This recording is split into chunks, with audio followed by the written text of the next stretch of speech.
जदयू ने मानगो नगर निगम के मेयर पद पर अपना दावा किया है। इसके पीछे क्या आधार है? क्योंकि चुनाव दलीय आधार पर तो हो नहीं रहा है। दलीय आधार पर नहीं हो रहा है।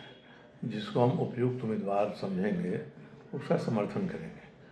तो मैं यही चाहता हूँ कि भारतीय जनता पार्टी, जनता दल, यूनाइटेड, ये एनडीए के हिस्सा हैं जी। तो ये दोनों मिलकर एक ऐसे निष्कर्ष पर पहुँचे कि हम दोनों इस उम्मीदवार का समर्थन करेंगे। इसी नाते मैंने एनडीए घटक के रूप में हमने ये कहा है कि हमारे पास भी सक्षम उम्मीदवार हैं, जीत सकते हैं, तो आप इस पर भी विचार करिए। तो जो भी बात होगी भाजपा और जदयू ये दोनों मिलकर ही निर्णय करेंगे।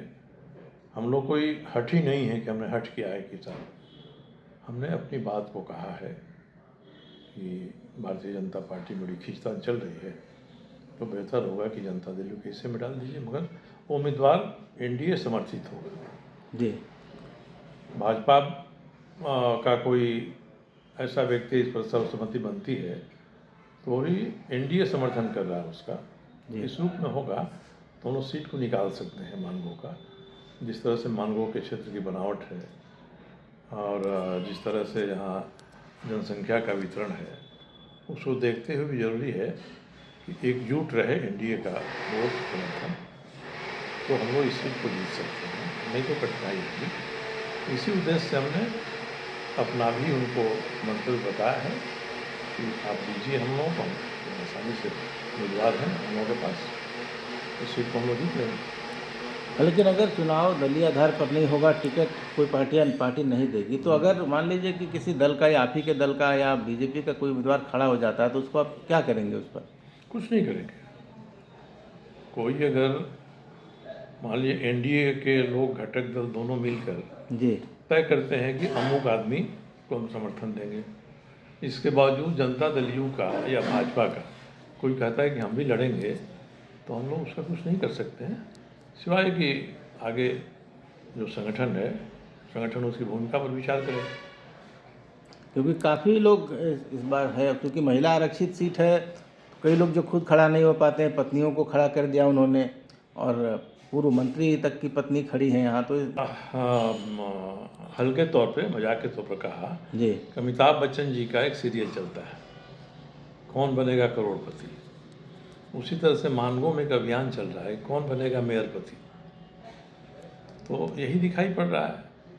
और ये भी विडम्बना है कि हम लोगों की पार्टियाँ लंबे समय से काम कर रही हैं, तो कोई ऐसा महिला नेतृत्व नहीं उभर सका है जो आगे और हम कहें कि ये साहब ये महिला सीट हो गया, तो ये हमारी महिला कार्यकर्ता है या महिला नेता है, इसको हम टिकट दे रहे हैं चुनाव लड़ने के लिए, न कि कोई हमारा पार्टी का, भाजपा का, जदयू का कोई नेता है वो अपने पत्नी को लेकर आ रहा है कि हमको नहीं दिए तो इनको दे दीजिए जी। कोई अपनी माँ को लेकर आ रहा है कि इनको दे दीजिए।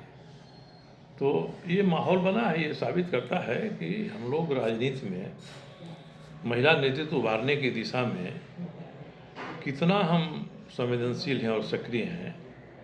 मुझे तो लगता है कि आज भी अगर भाजपा के पास कोई महिला नेतृत्व है जी, जो अच्छा कार्य करता है तो उसको सामने रख दें, हम लोग समर्थन करेंगे। इसमें कहीं से भी कोई वैसा महिला नेतृत्व जनता दल यू में या भारतीय जनता पार्टी में सामने नहीं दिखाई पड़ रही है, जिसको हम आगे करके पूरी ताकत लगाएं, ये हमारी उम्मीदवार है। तो आने वाले समय में जब विधानसभा लोकसभा के चुनाव में महिला आरक्षण लागू हो जाएगा तो ये संकट और गहराएगा। संकट गहराएगा, फिर उस वही समय भी नेताओं की उस समय भी पत्नियां और हाँ, बेटियां और बहुएं चुनाव लड़ेंगी। अब बन्ना गुप्ता तो यहाँ खुलेआम भाषण दे रहे हैं, उनके कई वीडियो क्लिप आए हैं कि जीतने पर मैं ऐसा कर दूंगा, मैं ऐसा कर दूंगा। कई उन्होंने कहा कि सरजू राय का दाहिना हाथ कट जाएगा अगर हम और जीत जाते हैं मानगो के चुनाव में।